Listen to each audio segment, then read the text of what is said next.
Bonjour les beaux rayons de soleil, j'espère que vous allez bien et bienvenue pour une nouvelle review. Aujourd'hui, je vous présente le fameux Phantasmagoric Theater Tarot de ah ben je ne sais plus à chaque fois, je ne trouve pas ah oui voilà, de Graham Cameron. Voilà, Graham Cameron. Alors, il y a une petite histoire hein, qui va quand même avec ce deck pour ceux qui me suivent. Ce deck, en fait, je l'avais perdu et je voulais vraiment le présenter, je pense, dans les favoris du mois de janvier. Mais je ne le retrouvais pas. Mais j'ai tout fouillé, hein. J'ai utilisé mon pendule, j'ai demandé à, à une de mes amies et elle m'a fait un tirage parce que moi j'avais peur d'être trop impliquée dedans. Donc elle m'a fait une petite tirage pour voir l'emplacement où il pouvait être. Euh, Ben voilà, donc j'ai fouillé mes tiroirs, mais de fond en comble, parce que je les range dans des tiroirs, donc je les ai tous passés un par un, j'ai bien regardé, mais en fait non, j'ai pas bien regardé parce que on voyait vraiment bien en fait le dessus, hein, il est posé comme ça dans l'armoire, donc dans le tiroir, donc je vois le titre. Et là, je ne sais pas, enfin, tout simplement, j'ai été prendre un autre tarot qu'il me fallait pour faire un tirage, pour une guidance sentimentale que je vous ai préparée. Et du coup, bien, j'ai vu. Qu'est-ce que j'ai vu? Ben, j'ai vu. Je l'ai trouvé juste à côté du tarot que j'ai pris. Et en fait, là, je suis. Ah, il y a mon côté dragon qui est sorti. Pourquoi? Parce que je viens de recevoir il y a 3 jours d'ici. Ah oui, parce que je l'avais recommandé. En fait, ça fait longtemps que je l'ai et ça fait longtemps que je l'aime énormément. Je l'adore ce tarot parce il a un charme étrange et j'aime beaucoup travailler avec lui. Il a un côté particulier, bizarre, mais charmant, mignon. Je sais pas vous l'expliquer, mais il me touche au cœur, moi, ce deck-là. Du coup, voilà, ça faisait un mois que je le cherchais, plus un mois et demi que je le cherche quand même, et que je vais dans ces tiroirs presque tous les jours. Donc je me dis, là, enfin, et je les ai fouillés de fond en comble, bien 8 fois, 9 fois, j'ai fait chaque tiroir. Et du coup, ben, je dis, ah, tant pis, à la commande de février, je commanderai, bien je le recommanderai parce que je ne veux pas faire, j'ai envie de continuer à faire des tirages avec, je l'adore, je l'aime, donc voilà. Donc voilà, il y a un frère jumeau maintenant. Ah là là, quelle histoire! Non mais franchement, je l'ai cherché pendant longtemps et voilà, je l'ai retrouvé, et j'ai mal regardé, j'ai pas bien regardé, voilà. C'est quand même décevant parce que bon, voilà, on achète 2 fois un deck, mais à la limite, c'est vrai que ça me dérange pas trop d'avoir acheté 2 fois celui-là. Vous savez, celui-là, c'est pas qu'il commence à s'abîmer, mais bon, voilà. Je me dis à la limite, avoir une copie d'un deck qu'on aime vraiment beaucoup, pourquoi pas. C'est pas mon style, hein, sérieusement, mais c'est vrai que quand on aime, à la limite, d'accord. Mais bon, j'aime aussi beaucoup tous mes autres decks, mais je peux pas me permettre à chaque fois d'acheter les doubles, hein, sinon je m'en sors pas financièrement. Alors, je vous ai pas précisé, mais c'est vous pouvez trouver. Alors, il a un site web en fait. Ah bah c'est non, c'est pas le site web.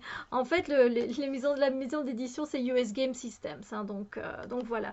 Il a quelque chose de très particulier que j'aime beaucoup. Et j'aime bien en fait parce que donc les cartes sont grandes, on a un livret et on a un livret qui est très fin. On a évidemment des cartes de présentation, donc si vous avez envie de présenter un de vos decks et de dire quelle énergie il a et tout le travail que vous avez déjà fait, vous pouvez. Et puis après, on a un petit mot de l'auteur, en fait, hein, tout simplement, qui nous invite dans ce monde du théâtre fantasmagorique. Voilà, il nous dit de nous imaginer comme si on était un acteur et que on prenait notre place dans un théâtre qui est en train de naître, vous voyez, qui va commencer à cheminer, etc. Voilà, vous avez été invité à rejoindre des millions d'autres acteurs pour prendre votre place, pardon, sur le devant de la scène, qui est connu donc comme le théâtre fantasmagorique. Évidemment, chaque scène a un script qui a été bien travaillé et vous avez appris ce que vous devez apprendre à chaque fois. Et donc, il continue sa petite histoire et c'était vraiment très, très bien fait parce que du coup, en fait, dans son livret, lui, ici, ce qui est bien, c'est que vous allez voir, on rencontre des personnages particuliers. Voilà, par exemple, ici, on a le hiérophante, le pape. Il nous présente ce pape, il nous dit son nom, il nous dit qui c'est, et il nous dit quelque part pourquoi il est comme ça, assis de cette façon-là, etc. Et je trouve ça mais très bien fait. Du coup, on comprend facilement où il veut en venir, parce que des fois, on se retrouve avec des cartes qui sont quand même particulières. Et bien que moi, j'aime beaucoup utiliser mon intuition, enfin, c'est ce que je fais à chaque fois, il n'empêche que j'aime bien lire sa petite histoire, en fait. Il n'y a pas grand-chose, hein, mais voilà. Et donc, ici, pour les... Je sais pas s'il y a pour les mineurs, ça aussi. Non. C'est juste pour les majeurs, on a... par exemple, le grand maître, il dit que c'est notre voix intérieure. Voilà. Alors, il dit que cette carte, cet archétype, est sous l'influence du taureau, qui est dirigé par la planète Vénus. Et il explique que le grand maître est un maître qui est discret, qui est silencieux, qu'il travaille derrière les scènes du théâtre. Pour le trouver, vous devez le rechercher, vous devez peut-être méditer, comprendre certains secrets ésotériques. Et j'aime beaucoup. Et puis, on a en fait une signification divinatoire. Et alors, si vous lisez à l'envers, eh bien, vous avez aussi une petite phrase. Alors, par exemple, pour les amoureux, c'est Roméo et Juliette. J'adore. Je suis franchement vraiment très fan, hein, de ce deck. Et ça fait tellement longtemps que je vais vous le présenter. Ça fait tellement longtemps que je l'ai. Donc, par exemple, je sais pas, on pourrait essayer de prendre un autre personnage qui vient. Ah ouais, bon, le désolé, hein, c'est le 3 d'épée qui vient. Et on a un personnage qui est très triste avec un cœur tout cassé. Et voilà, voilà. On sait très bien ce que signifie cette carte, mais c'est un peu pour vous montrer, hein, vous expliquer un petit peu l'histoire. Les coupes, oui, voilà. Alors, voilà, ici on nous présente Joshua. Voici Joshua. Voilà. Et on nous explique, donc, enfin, Graham Cameron nous dit que Joshua, il a une blessure intérieure parce que son partenaire l'a quitté. Et donc il a le cœur blessé et il souffre en silence. Et alors il recherche du confort, en fait, avec ces deux chats du labyrinthe. Mais ils ne peuvent pas réparer ce cœur brisé. Donc finalement, Joshua laisse son cœur sur la table et commence à parler. Voilà, donc c'est la petite histoire. Et j'aime bien aller voir cette petite histoire, en fait. Voilà, je trouve ça très intéressant. Donc le booklet, il est vraiment... Si vous ne comprenez pas certaines cartes, bien voilà, c'est super bien fait. Donc vous avez une petite introduction. Sinon, c'est pas que vous allez apprendre spécialement des choses très théoriques avec ce deck. Vous voyez, c'est pas dans ce sens-là. C'est une autre manière d'apprendre le tarot, je trouve, avec les petites histoires. Et puis, vous avez les cartes, voilà. Comment il a fait ce jeu. Alors effectivement, à un certain moment, je pense que c'est dans les arcanes majeures, on retrouve des morceaux de puzzle et donc on voit bien que voilà, celui-là c'est le masculin, celui-là c'est le féminin et l'autre c'est les deux, donc voilà. Et puis on passe directement aux arcanes majeures et puis on passera directement aux arcanes mineures et on termine là-dessus. Ah non, on a le tirage en croix qui nous est présenté, voilà, avec un petit exemple et puis c'est tout. Alors, le tarot que j'aime, franchement je l'aime tellement. Enfin je peux vous le présenter. Alors donc voilà, les cartes sont un peu plus grandes, elles glissent très bien. Moi c'est pour moi impossible de les prendre comme ça, donc je le mélange en fait que de cette façon là, voilà. Et des fois ça m'arrive de le diviser en deux et puis de le mélanger en fait, donc voilà. Qu'est-ce que je l'adore. Donc les tranches ne sont pas colorées.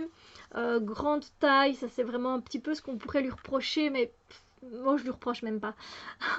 Ça, c'est le dos des cartes. Donc, vous voyez, si vous voulez faire du Landroit à l'envers, il n'y a pas de problème. Et donc, on y va. C'est parti. Pour ce deck qui est si étrange et moi, je trouve si charmant. Celle-là, c'est celle que j'apprécie le moins parce que j'aime pas les clowns. Mais sinon, du reste, je l'adore. Je l'adore. Et la carte de la mort, de l'arcane sans nom, ici, elle est mais fabuleuse. Et puis, vous voyez, enfin moi, plus j'ai appris à connaître les petites histoires, du coup, plus je me suis attachée en fait un peu à eux, vous voyez. Donc moi, je les vois pas bizarrement ou quoi, pas du tout. C'est un univers particulier où on fait tous partie de ce grand théâtre de la vie. Et c'est ça qu'il a voulu quelque part reproduire, mais à sa sauce évidemment. C'est quand même, voilà, moi je le trouve mais super bien fait, ce jeu. Après, voilà, je pense qu'il faut s'habituer, hein, parce que c'est un art qui est assez particulier, assez étrange. Oh, mais je l'adore. Je sais bien, vous allez me dire, oui, mais tu dis ça aussi pour d'autres jeux. Oui, oui, parce que je les aime tous à leur façon, ils ont quelque chose de... Mais celui-là, oh là là, j'ai vraiment eu un coup de cœur. C'est un de mes coups de cœur, hein, donc voilà, je suis contente, je vais pouvoir le mettre dans les coups de cœur du mois de février. Du coup, ce n'est juste que reporté, parce que c'est un coup de cœur de toujours, hein. Il n'est pas nouveau, hein, mais... Celle-là non plus, j'aime pas trop sa tête en fait, mais voilà. Après, je vous dis, on apprend à chaque fois de plus en plus à les apprécier et la vision qu'il a, elle est très intéressante, je trouve. N'hésitez pas à me dire ce que vous en pensez, hein. C'est clair qu'il est différent, il suit le Rider-Waite, mais avec son monde à lui. Voilà, c'est sûr. Il le suit. Mais voilà, il a son identité, il a sa propre marque, il a voilà, son propre monde. La tour. Là aussi, la signification, elle est vraiment très bien faite en fait de ce 9 de bâton. Oh, le 2 de coupe, il est trop bien. Je l'adore. Ah voilà, je l'aime donc voilà.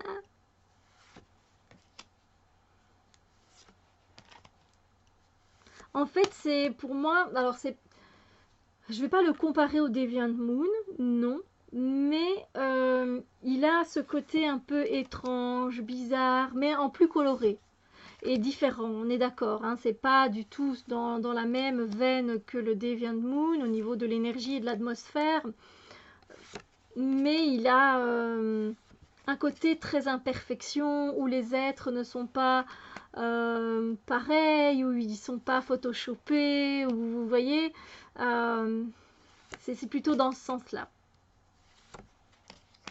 Ah, elle est trop bien la carte du monde. Nous sommes notre propre monde et on est tous reliés les uns aux autres. Mais j'ai pas vu passer l'arcane sans nom. Peut-être qu'elle n'est pas encore passée. Hein. Ah, la voilà. Oh, je la trouve géniale. S'il y a du scorpion, si je ne dis pas de bêtises. J'aime beaucoup. Il y a beaucoup de choses dont on peut tirer de cette carte en fait.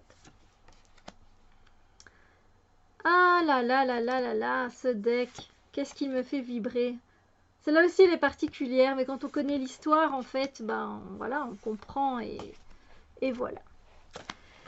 Ah, j'espère que ça vous a plu. Moi, j'étais super contente de pouvoir enfin vous le présenter. Oh, sérieusement, mais sérieusement, qu'est-ce que je l'adore.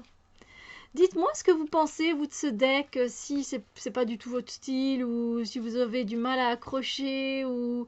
Voilà, parce que c'est vrai qu'il faut un certain temps, hein, moi, je ne l'ai pas appréhendé tout de suite quand je l'ai eu, je l'ai mis un peu de côté. Et puis quand je m'y suis plongée, voilà, j'ai envie de toujours travailler encore et encore avec lui. Et j'aime bien les histoires qu'il y a dans le petit livret et je le trouve très riche et très différent et donc ça me donne envie de toujours apprendre plus et plus. Voilà. Sur ce, eh bien moi je vous souhaite une très belle journée et on se retrouve très bientôt pour d'autres vidéos. Bisous lumière.